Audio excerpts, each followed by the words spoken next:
Selling a dental practice is one of those massive life decisions that people often dream walk into a little bit, and that's usually because they're just so busy thinking about other things that the next thing they know, the day has arrived. And actually, there's a lot of things that you can do beforehand, both to get the best valuation and also to ensure that your money lasts as long as possible so that there's zero chance of you having to return to work in old age. That's the worst possible outcome that we can imagine whenever it comes to a business exit. I'm joined today by Mr. Hurley and Mr. Anick Sharma, who represent Vidare Financial Planning. We're going to be talking about the ins and outs, everything you need to know to plan ahead from this decision, no matter what stage you are at in your practice ownership journey. Even if you are still an associate, this stuff is well worth listening to. We do so in order to illuminate the path and guide everybody so that they know exactly what to expect whenever the big day comes.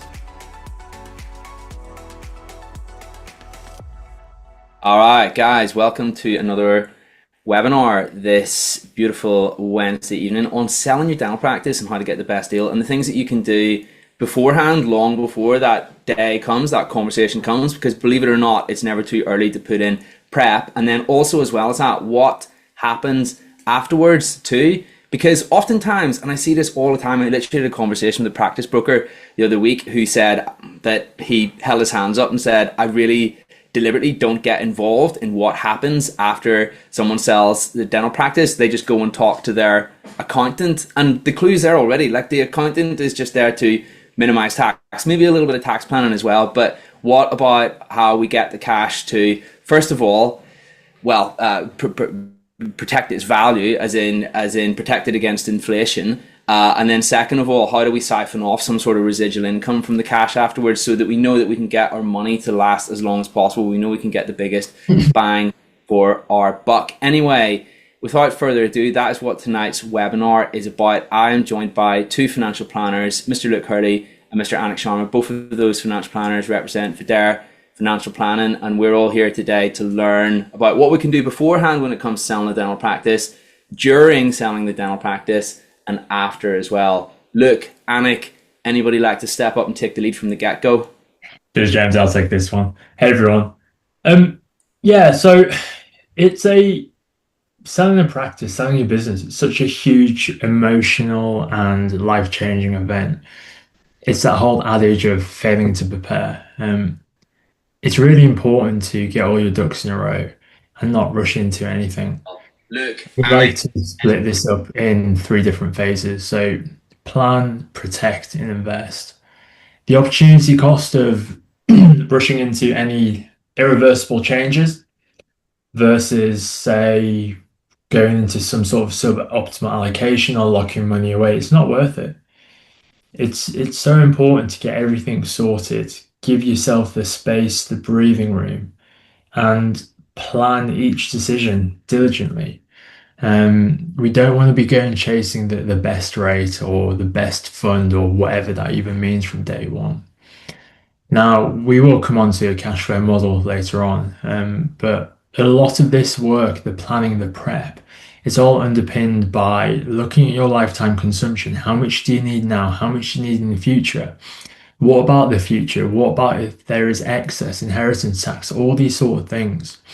By having a clear vision of where we want to get to, that point B, it's a lot easier to look at point A before the exit or before the capital event and create a long-term strategic plan in place to make sure that we get there efficiently and everything is structured as it should be. Now, even before we get to sale date, essentially, it's important to get everything sorted beforehand. So from a business selling perspective, get those ducks in a row. But what does that mean? De-risk yourself as the owner reliance. Don't just make everything about you. Make sure systems, processes, infrastructure are clearly documented. You can show and evidence that there's been a clear pattern of growth and patient retention along the journey. Make sure systems, financials, etc., different structures are tidy, articles and whatnot. Then when it comes to the actual structure of how you do it, it can be sliced and diced in so many ways. But understand the difference with what you're doing, asset versus share sale. Are you going to structure it with a deferred payment, or is it going to be a earn out over X period of time? Now, depending on what options you choose, that's then going to have a different impact on your lifetime cash flow and how much is in your pocket to live your life and do what you want with it. And that's going to have implications on tax and so on. What's really important here, though, is understanding your number. And it's that whole adage, how much do I need to never run out of money and go on holiday 10 times a year or whatever it might be? Now, we've had a lot of experience with this, helping people through the buying and selling process. Naturally, there's a lot of friction. The seller wants the highest possible price and the buyer wants the lowest possible price. So naturally, it can be quite a point of friction. I've had situations where someone has built up a fantastic practice and they've anchored to a certain figure in their head, which the buyer wasn't willing to give. And that essentially led to a standstill. No one was willing to budge.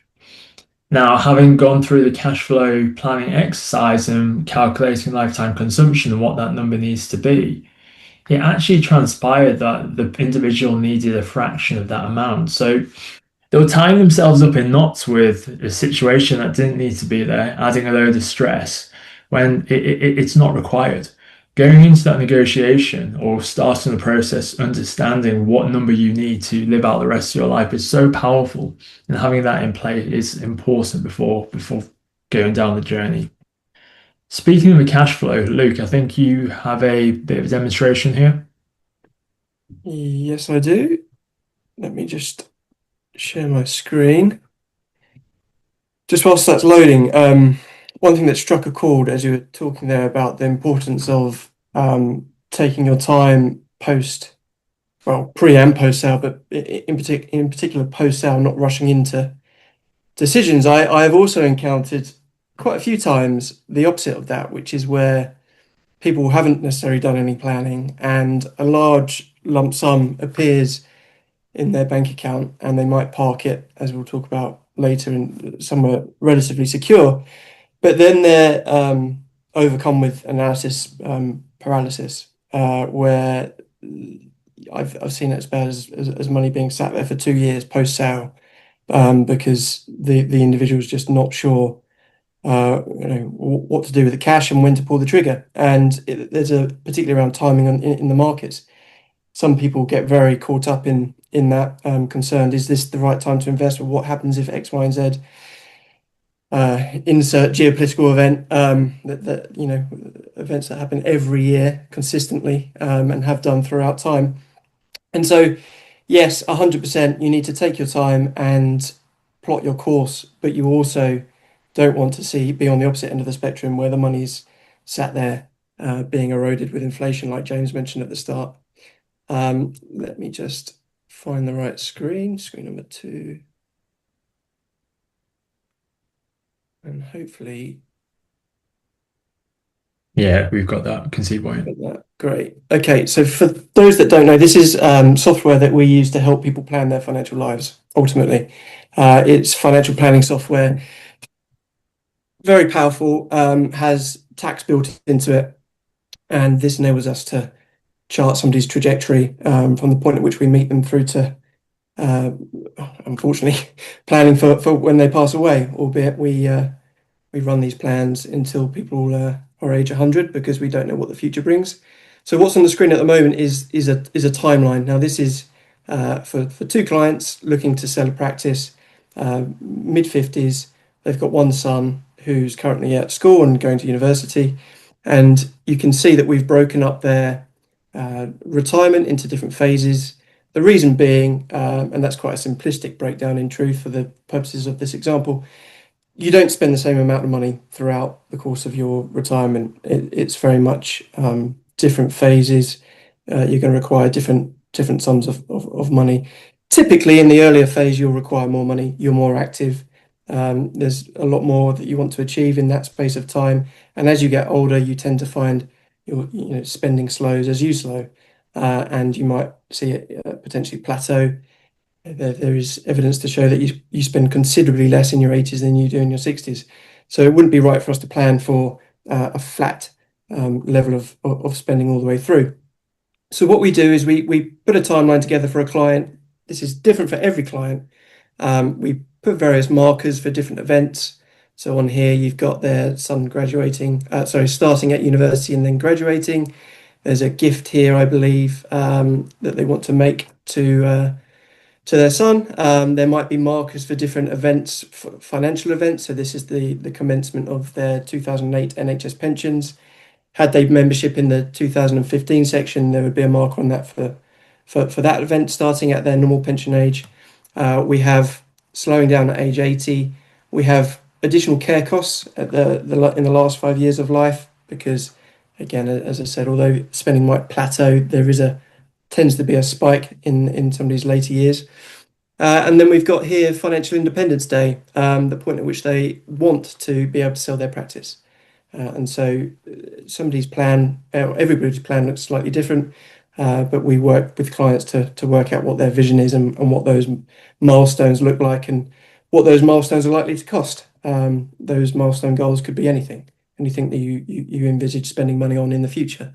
But that's having a proper plan. That's having a clear timeline of events that are going to, in your ideal scenario, take place between the point that you start the process and passing on. So once we've worked out what the timeline is, we can then work out what certain costs would be. So on this particular plan, we have phase 1 retirement. This client would like to be able to spend in the first phase of retirement £100,000 as a household net of tax, for example.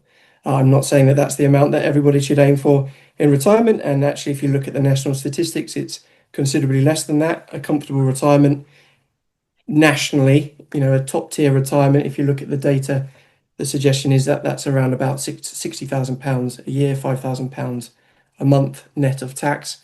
But this client wants to aim for £100,000 every year to fund their lifestyle. And that, as I said before, everybody's lifestyle is different. I've met clients that are very conservative with their spending, and I've taken on many clients as well who are have quite lavish lifestyles and enjoy higher levels of spending. And it's about tailoring the plan to meet those objectives.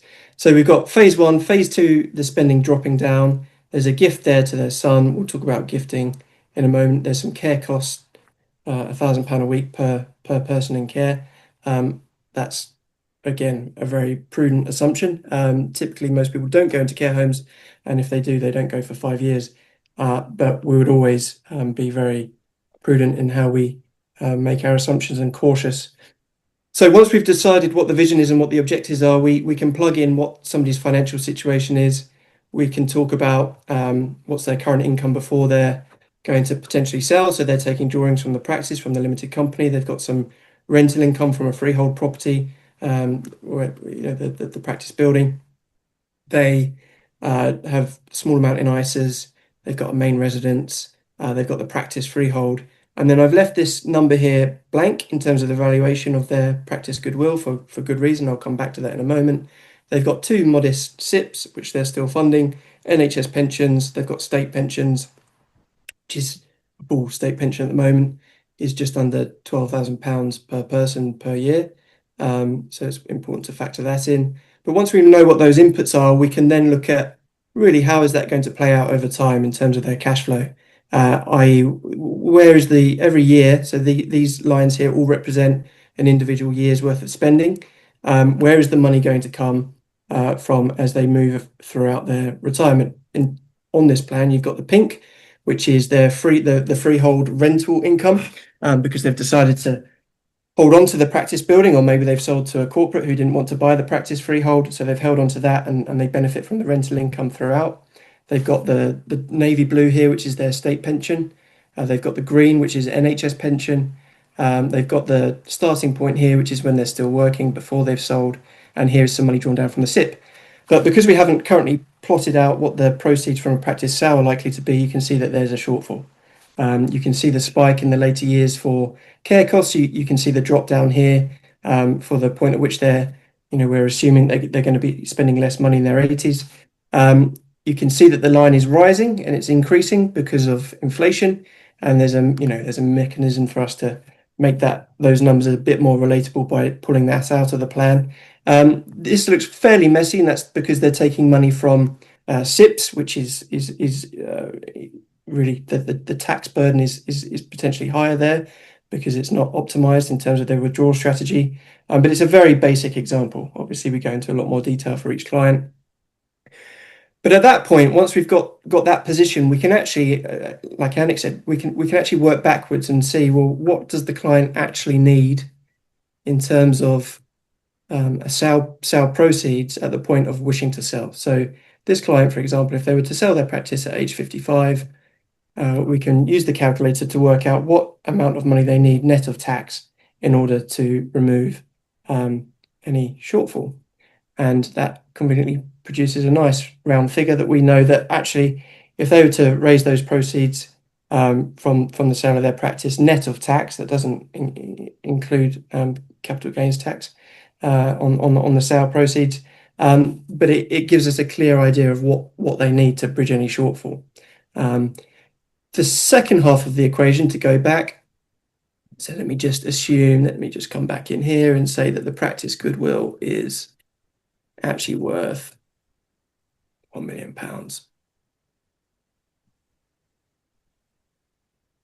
Now, when we come back in here, we can see that the shortfall has been reduced. So cash flow is half the equation. And in truth, this hasn't been optimized in terms of a tax efficient withdrawal strategy. It's simply there as an example. So there would be work done to ensure that drawing down on the assets is as tax efficient as possible. That's part of financial planning done properly. But the second half of the equation is what does that then look like in terms of a client's overall asset position? What's the impact on their withdrawal strategy and on their lifetime consumption in terms of what they're going to be left with at the end of the day? That's currently in real terms, but because they're potentially accumulating wealth, because they hold on to quite a lot of liquid assets, property, which is going to be appreciating in value, they run the risk of having quite a significant inheritance tax liability in the future. And so for us, financial planning is part one, retirement. What does a client need for the rest of their life in order to be financially independent and not run out of money? Ensure that security is provided. Part two, what does the future look like in terms of their potential inheritance tax liability, and how comfortable are they with the amount of money that they stand to pass on to the government on death, as opposed to their heirs and beneficiaries. So it's about dealing with the two elements, retirement and inheritance tax, at the same time. And what I would say on that, in terms of preparing for a practice sale, it's a lot easier if you go through that process of working out what you need from a retirement perspective, but also in order to deal with inheritance tax in advance of a practice sale, as opposed to after. There's more that you can do before you sell than after you sell. And so it's well worth having those conversations with professionals in the lead up as opposed to post exit, because your options are slightly narrowed, particularly around certain trust planning. So the other, and this tool is fantastic. There's all sorts of things that we can model. Inheritance tax, for example. What's the potential inheritance tax liability for a client over time?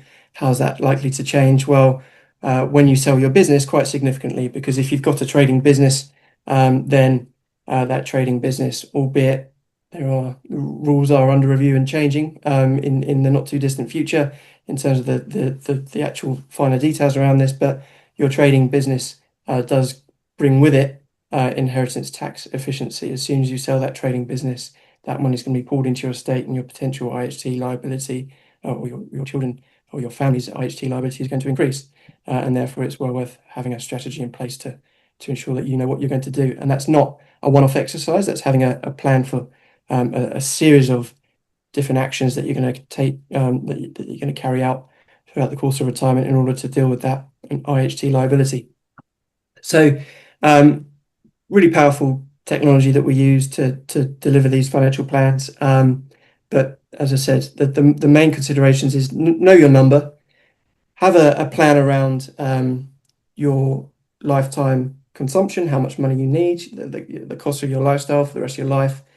Know what the implications are from an inheritance tax perspective. And then I would drill one. There's another plan that the terminology I use, which is a cash management plan. So if we're talking about a financial plan being a slightly zoomed out view of your finances and how that will change throughout the course of your life, we also need to deal with the day-to-day spending once you've sold your practice and you've stepped away from work, which might not be immediate. I appreciate if you're sort of tied in for a period of time, but once your earnings have switched off, you then need to know how are you going to manage your generating the income from your assets, and that cash management plan is going a bit more granular in terms of the day-to-day, month-to-month, year-to-year. It's kind of a more focused view of how to manage that process.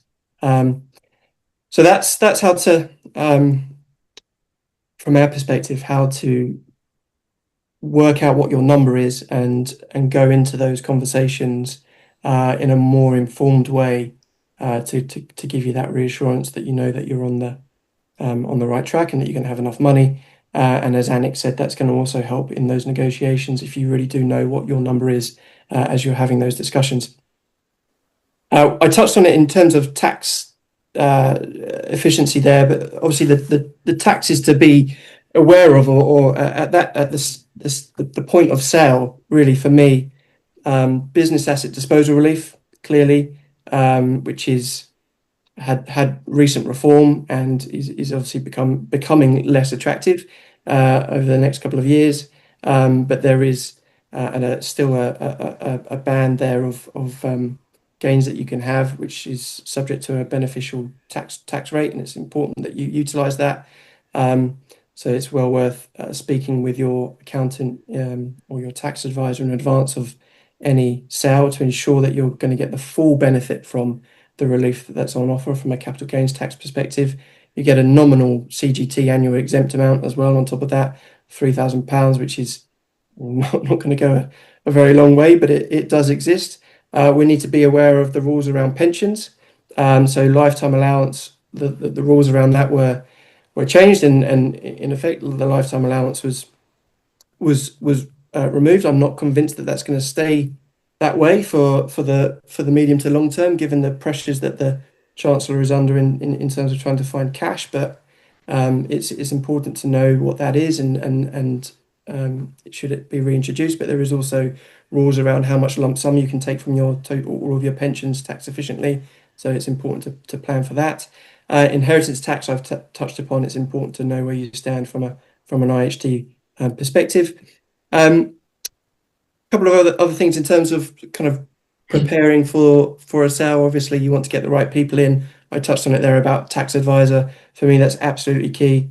You need your day-to-day accountant may not be the best person to advise you over the potential tax pitfalls and traps that you might encounter and that you need guidance through. They may well be. I'm not saying that they can't be. It's just making sure that you've got the right person, and it might be a different person in their firm actually that's going to deal with the more complex tax advice that could be required. So make sure you've got the right advice and the right advisors, and get that help in advance of any practice sale to ensure that as Anick said, that the practice is in good a shape as possible to get maximum value for it from the business that you've built up. Another quick reflection. I know I feel like I'm slightly on a bit of a monologue, but another reflection is prepare yourself emotionally for the sale of your business. I see this a lot. It's a financial transition which needs planning, but it's also a life transition which can also be quite unsettling for some people. Quite a lot of the time, people's identity can be wrapped up with what they do, and if they've dedicated a huge amount of their life to building up a business, then you need to plan for what comes next, and that needs to be a well thought out process, and it needs to and there's exercises that we help clients go through to enable them to really think about the long term, what they want from life. It's not just about the cash flow model, it's also kind of life after life after business. What it's not just the money. Um, so yeah, a few reflections there. If I can pass back to Anik. Thanks, Luke. Useful to see the cash flow. Just one point on that as well. You mentioned about the trust work and getting things sorted. That is such an important point because often people may come to us, or I've had experience, people come to me to help them sort out their arrangements, just as you've been through there. But quite often, coming after the capital event can reduce our range of options. A capital event, one time, once in a lifetime chance to get things right. I appreciate some people might decide to go again, but for the most part, um, it is so important just to have a chat with professionals beforehand because if you miss that window of opportunity, you could absolutely be shooting yourself in the foot. Um, we've said at the start, Luke said it there, but planning is so important to get everything sorted. During the transaction as well, certain mechanics. Luke mentioned about the emotional aspect of it. Going through an earnout can be quite difficult psychologically. Um, then having to, you've built up a great business, and all of a sudden you're answering to someone else for a few years. It's not going to be easy. They might start doing things in a different way than you think is best. So it's important to be clear with how that's going to look because it's not going to be your business anymore as much as the day to day might be somewhat similar. Depending on how that earnout might happen, tax considerations, business asset disposal relief, etc. Stage investing, depending on when the different tranches are received. So having a clear plan on what to do with that money is so important. Um, and then that Luke mentioned there about narrowing down on the tactics of cash. The actual mechanism of it is something that can often be overlooked. Everyone just thinks about the long term, and rightfully so. But it's important to take some time and think about what about the day the money lands? What are you going to do? Think about how you're going to feel. So let's say money hits the account. There's a few things you should absolutely have done beforehand and do at the time. So the main thing is to protect the capital and give yourself more breathing room, essentially. So for most people, you don't want the capital proceeds to be paid into a current account. So the very first step, move it into a savings account, create an additional layer of security barrier. Um, your existing bank will likely pepper you with phone calls when they see a large lump sum enter your bank. So Luke spoke about analysis paralysis before, and it can quite often be overwhelming with what to do and all the options. The security of funds, absolutely first and foremost. Now, with the planning work, you may have decided to set up a trust or allocate money into certain pots. Have that clear strategy beforehand and execute on it so you're not caught in between minds of what to do. On the security of funds, this is it's an important one. So most high street banks will have a thing called the Financial Services Compensation Scheme. So this covers £85,000 per banking license. Now, if we're talking about a seven-figure exit, 85,000 is not likely to cut it. So securing the money is so important. Now, people often kick back and say, Anik, don't be stupid. Insert well-known high street bank is never going to go under.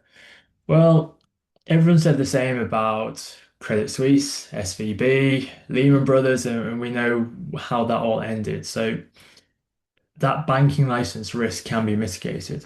So think about having money across various banking licenses, different accounts. There is a temporary high balance, which could be useful. The other thing is the use of NS&I, National Savings and Investments. So that is essentially a range of accounts backed by the Treasury. So whilst the rates aren't as competitive, you gain that security element. And in this situation, it's all about the return of cash safely rather than the return on it in those first 7 days, a week or so. Now, if money is to be allocated across trusts, then make sure the trustee accounts are opened. Have that line of communication open between the savings account and the trust account or national savings, etc. Because the last thing you want to be doing is making test payments with a seven-figure amount to see if it lands. So get that moving, try it beforehand. Then hopefully beforehand you've had a chat with your planner, someone to look at the cash flow model, and you have a clear plan of how money is going to be held in the short, medium, and long term. And that will help identify what to do essentially. Wills, lasting powers of attorney, very important to go back and revisit following a major life event. Make sure it reflects your current wishes, and it's aligned with beneficiaries and any trust work that may have been done. The use of good planning strategies is so important here. Then moving further along after those first couple of weeks, start to think about a cash flow ladder. So for the first 12 to 24 months, how much cash do you need? How much are you going to be spending on a monthly basis? What about going on those big holidays? You might be treating yourself to a new car, whatever it might be. Clear expensive debt, ring fence, have that emergency buffer, that just in case fund. Then after that, a couple of years worth of expenses, say, there's probably an argument to then look at the investment piece. James mentioned it right at the start, inflation. Inflation will rip money apart if we don't try to hedge it. And that's typically why we invest. We want our money to match and keep pace with inflation. Now, as business owners, you are naturally okay with the concept of risk because you've set up your own business. Human psychology can very quickly change here from building up your own business, taking on all that risk, to all of a sudden having to live out your life on this capital that you've received. It's important to acknowledge these biases ahead of time. That behavioral risk side of things can impact long-term financial outcomes, and we see it in all the data and evidence. Um, Luke's example of 2 years sat in cash and missing out on any potential upside can be detrimental. Likewise, if people try and market time, well, all the data shows us we can't do it. It doesn't work. It's not an efficient and appropriate approach for most people. Having a plan in place, it beats any product you might look at, any fancy way to try and invest. The portfolio powers of planning, that is such an important concept. By having that clear plan in place, then that helps us to align that asset allocation and be very precise with where we're going to move our money to. Now, within that portfolio, it's important to remember that there are going to be inevitable ups and downs within the market mix. So part of the thing that we do is kick the tires on it. Luke mentioned, or Luke went through the cash flow before, and Voyant, that financial planning software, is absolutely great. You can go into incredibly granular detail and create all sorts of scenarios, what ifs, go to town on the expenditure. We like to use it with another bit of kit, and I'll show you this in a moment. But this is really useful, especially for withdrawal strategies, because we can make sure that the asset allocation mix is appropriate and it's optimal for your lifetime consumption, essentially. So let me just fire this up now. Just while Anik is doing that, everyone, I just wanted to mention there will be the opportunity for some Q&As at the end, which should be coming up in about 10-15 minutes time. So if anybody does have a question, feel free to pop it in the chat. It'll be on a first come, first serve basis. And I've got a few questions as well, actually, that I'm going to throw out there, which I think will be valuable. Should be coming up to that very soon. Bear with me. And another thing to add, actually, just for everyone who is in the audience tonight, it's a real, how can I say this? It's one of those decisions, it's so pivotal to our life, but a lot of people just seem to kind of meander into it or dreamwalk into it. Like I remember one guy that I was talking to, and we were talking about the sale of his practice, and he said to me, James, you know what they tell you about when you've sold your dental practice? So you know what they don't tell you, sorry, about when you sold your dental practice? You have no cash flow afterwards. And I was like, he almost said it with a sort of semi-joking, but I could tell that he maybe just hadn't realized just quite how impactful that lack of cash flow that he then subsequently had after that event. Well, it became clear only really actually sold the business, and that's the whole point of all this stuff that Luke and Anik are talking about tonight. It's how can you take that lump sum of cash and extend its lifespan in such a way that you can reliably generate a certain level of cash flow from it. And then obviously what that means is, well, that's replaced your business in the sense that it provides you cash flow, which is very difficult to do on your own. That's where all this software comes in and the expertise of a financial planner comes in. Yeah, exactly, James. Using a bit of kit, whether it's what Luke showed us before or what I'm about to show you now, it's a tool in our armory to try and get the best possible outcome and to get to a reasoned conclusion of what the most optimal approach is. So I'll walk you through this example, but timeline works broadly on a higher level perspective. So it's not as granular or doesn't work as well being as granular as what Luke went through with all the different assumptions and expenditure and so on. Where it does work is kicking the tires to see what about if I had started my investment journey in 1928, for example. Now we can see it here. It's showing the historical analysis. I'll walk you through it. But essentially, it looks back over every single data set we have, say 110 years of history across circa 700 scenarios. So what this means is we can look at the various events through history. Luke mentioned before about geopolitical events and that putting people off from investing. One of the challenges I get, or clients sometimes say, is Anik, but this time it's different. And it can often feel it is the case. The news is all doom and gloom, and it's always this event or that event.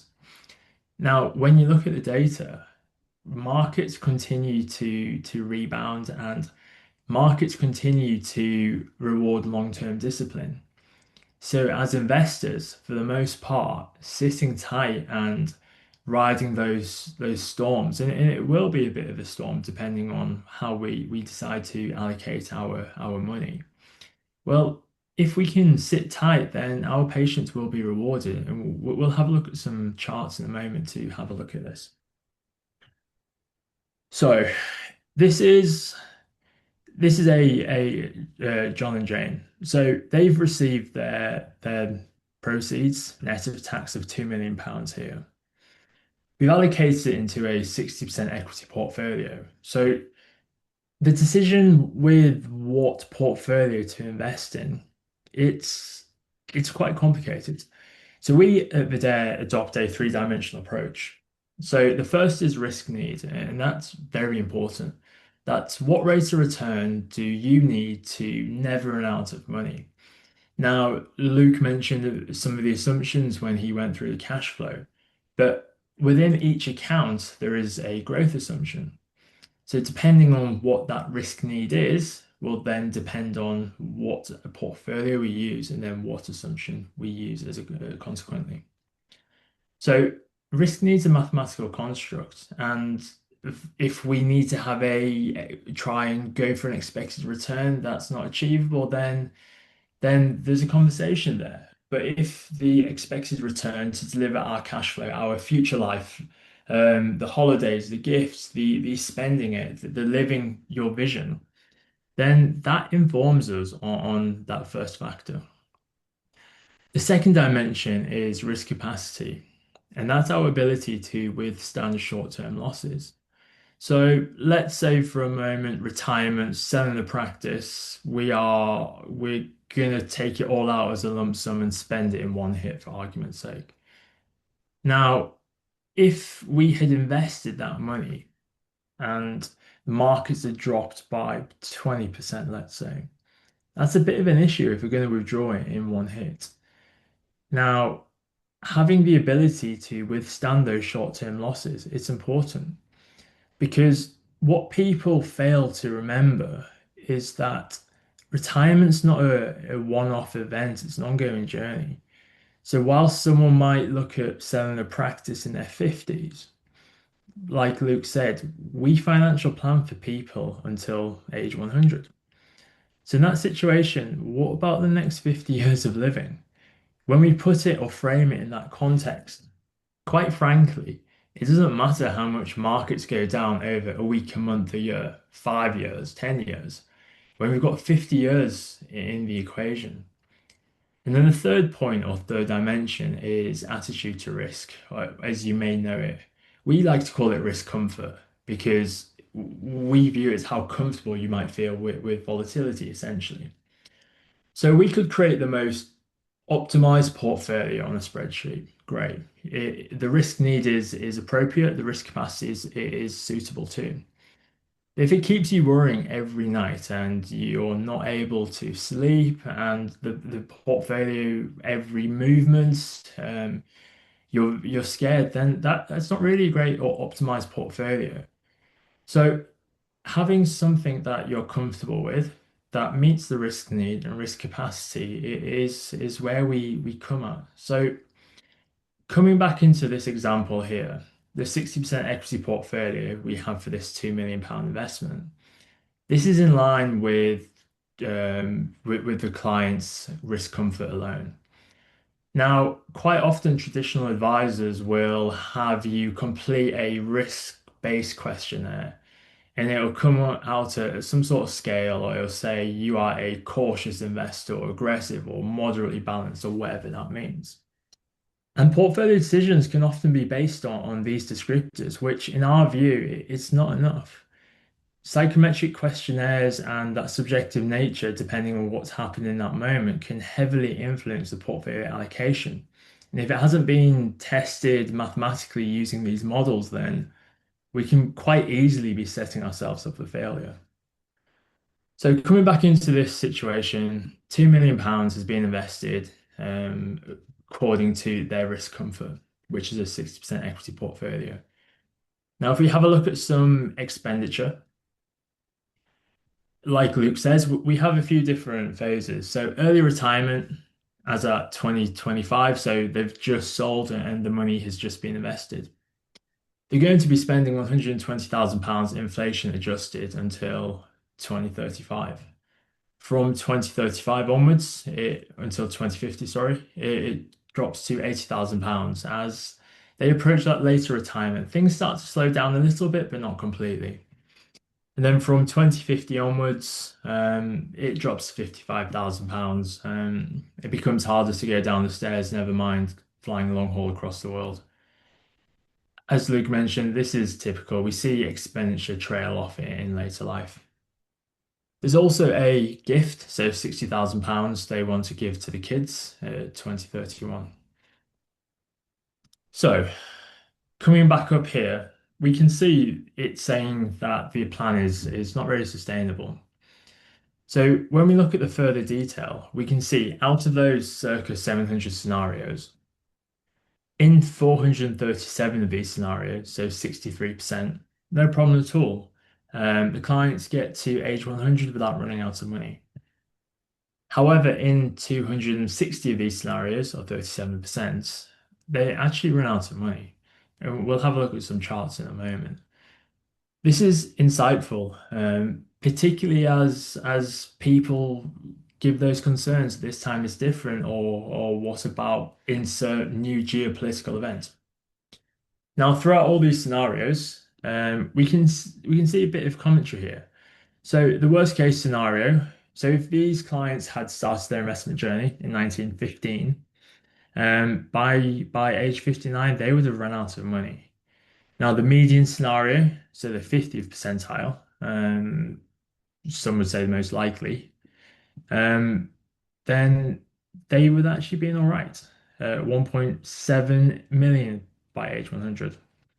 Then we can see at the far right here, the best scenario, if they had started their investment journey between January 21 and January 72, they would have ended with 25 million adjusted for inflation. So we're getting a feel of what the different range of outcomes are within this scenario. But just to give you a bit more context here, this is across world wars, pandemics, COVID, hyperinflation, and various other geopolitical events. So we can actually look at every single year and how this looks. Let me just take a few of these lines off because it gets quite messy. So looking, each line here represents a single year start from the current age 49 with that £2 million invested across their lifetime at the bottom. And we can see how different investment journeys result in different pots at the end. So, for example, let's just take a random line. So, if they'd started their investment journey in 1922, and these are actual returns delivered, then they would have actually been very well off. The line goes off into the chart, but they end at age 100 with circa £10 million. So when we overlay all of this together, we can start to see, okay, what's the median, the 50th percentile? Well, looking at all 110 years of data, things actually look pretty good. Yes, it's not as sustainable as it can be, and we'll come on to that in a moment. But it's very useful to see what the journeys would have been. Because as financial planners, we plan for the worst and everything else is upside. So in this scenario, we can quite clearly see this red line demonstrating the worst case. So they started their investment journey in 1915. That £2 million was invested in that 60% equity portfolio as per their risk comfort. And they're running out of money by 59.60. This assumes it's inflation linked and no ongoing reviews and so forth. So in reality, it wouldn't have happened that way. But we can layer in the best case scenario and then the likely range of returns. So this helps to narrow down on what those range of outcomes are and the likelihood of the financial success, living out your vision, doing the things that you want to do. Again, the portfolio powers the plan, but having that in place is important to make the most out of life. Most people don't really care about how a portfolio is invested or what wrapper it is or the technical aspects to it. They care about taking the kids away and doing what they enjoy. So we can look at a few other things now. If we were to invest as per their risk need, say 80% portfolio, and we tail this with Buoyant, the software Luke used before, we can calculate that risk need exactly. But assuming that we increase the exposure to match their risk need, which we can do here. And then the other thing is we've assumed life has been inflation adjusted. So every year, no matter what, the withdrawals will increase by inflation to keep up in real terms. Now, realistically, when markets are falling, people don't tend to have an inflation adjustment. At the very least, it stays the same. And when markets pick up, then we might look to catch up that inflationary increase. We call that mechanism a Guyton inflation adjustment. Sounds slightly jargony, I know, but by applying it, we can quickly see the impact of how it might make things look. So if we go back to the overview now, we can see that we've gone from about 61% of scenarios and things were looking okay, to now 82%. Now things look quite a lot different. So this represents a great outcome. Now, most people will need ongoing financial planning. I describe it to my clients. It's a bit like saying you're driving from London to Edinburgh. You've set that financial plan. You've set your sat nav, but your phone dies. There's a road closed sign happens as life throws its inevitable curveballs. Essentially, it's easy to become lost on your journey on the route if you don't check in regularly. And this is what the ongoing value financial planning does. Having that objective sounding board here to make sure you're on track. And by making adjustments in a couple of years, if we decide not to increase the withdrawals or amend the withdrawal strategy along the way, then we can make sure we get to the plan end, ensuring things are optimized essentially. I feel like that was my monologue there now. Yeah, no, It's it's fine. great. It's fine. Thank you so much, Anik. Anick, just sorry, can I, if you just hop into charts and tools for 2 seconds, um, and then go to the longevity chart. Um, it's just that's also interesting context because although we ended there with what was it 81% probability of success using historical data, that's on the assumption that the person's going to live a very long time in retirement. And so actually, there's also always worth remembering that you might not live to age 100. And this is just an extra that overlays kind of the life expectancy. So the probability of you surviving and the portfolio being sustainable. And I just always think that's an extra um, kind of way of looking at it. Yeah, 100%. Interesting. Thank you so much, guys. Great presentation and a lot of learning points. I actually had a quick question, which we should just about have time for because we've got 9 minutes until 8:30, which would take this webinar to an hour overall, which is what we usually aim for. And it was on trusts because I feel like a big question that a lot of people ask whenever it comes to retirement planning is that they've heard of a trust, they feel like it's something useful that will be able to safeguard passage of their wealth from themselves to their kids and by way of tax mitigation. Is that correct? Have people got the right end of the stick? And if so, maybe if you could share some of the different types of trusts or just a little bit of info on that front, that'd be really useful, either Luke or Anik.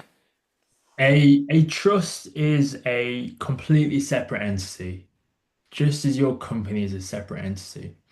And it can be very easy to be fixated on a trust. I must put my money into a trust. But a trust is a solution to a problem, and it's one of many solutions. So the starting point is to work out what the problem is, what the inheritance tax issue or potential inheritance tax issue is likely to be. Now, if there's a surplus which will be identified using the cash flow model, um, then we can look at the most appropriate way of dealing with it. Now, that might be direct gifting, but people might not want to give family members, kids, that level of capital at a young age. They might not feel responsible for it. So, for some people, if the conditions are right, allocating that capital into a trust can be a useful thing to do because it's earmarked for the future use, future beneficiaries, a bit of jargon term, when the trustees deem it suitable to distribute that money. Now, there are all sorts of complex rules around how you put money into the trust and the order of it and the different types of settling into a trust, all of which have varying tax treatment. So, if that is something you're interested in, absolutely take professional help because if you get it wrong, it's going to be incredibly expensive and it's going to be a pain for your estate to administer.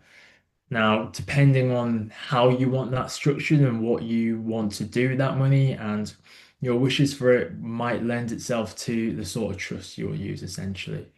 But summarizing, it's just a tool to cascade money efficiently if it's used within the right context. Yeah, because I feel a lot of people enter the conversation with a financial planner on the basis that they'd like a trust, but it's often because they perceive that to be the best way to achieve what they'd like to achieve, but it's not necessarily the case. And actually, it can be, whilst that is the conversation initiator, what it can be helpful to remember is that there are other options out there, which is really cool. So, yeah, I'm sure we can make a whole webinar about that in and of itself. Oh, great question. Just before the final whistle. Oh, I think we've got 6 minutes to quickly talk about family investment companies, don't we, guys? So, for a family investment company, that's a series of webinars. we're not going to get this in 5 minutes now.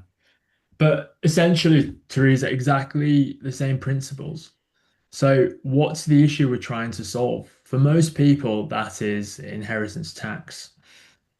As business owners, company owners, individuals might be more familiar with the corporate structure of a family investment company, but it's trying to do the same sort of thing, but within a different structure. And family members can have share classes, and you can bring people on when they're ready to. The thing to remember here is that it will operate as any company. So you need directors, you need people managing it. Um, and the costs are high. Typically, you wouldn't look to do it for money less than 3 to 4 million, given the initial costs up front and ongoing. But yeah, absolutely. Family investment company can be a great solution within the right circumstances and if the situation lends itself to that solution.